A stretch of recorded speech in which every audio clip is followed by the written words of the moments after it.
નમસ્કાર, આપ જોઈ રહ્યા છો જે કે શ્રી ગુજરાતી વાત કરીએ તો અમરેલી જિલ્લાના રાજુલાના જૂની બાળ પટોળી ગામ નજીક એક યુવાન પર એસિડ એટેક કર્યો હતો, જેની ઘટના બની છે।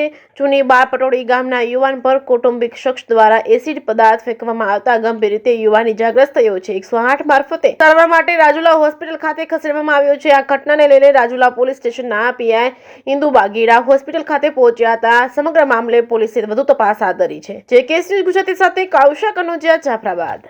શિવાભાઈ બાબુભાઈ લાખા। શું ઘટના બની હતી?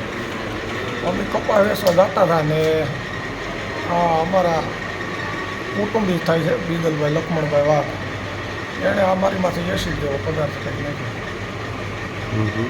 પછી કોણ હોસ્પિટલ લાવી તમને? હોસ્પિટલમાં પછી 108ને ફોન કર્યો અને એક મારો મિત્ર છે યારે, અમે પછી અહીં સરકારી મેળવી। કોઈ જૂની અદાવત હતી તમારે? ભાઈ કાપડની દુકાનને પૈસાની લેતી દેતી હતી અમારે।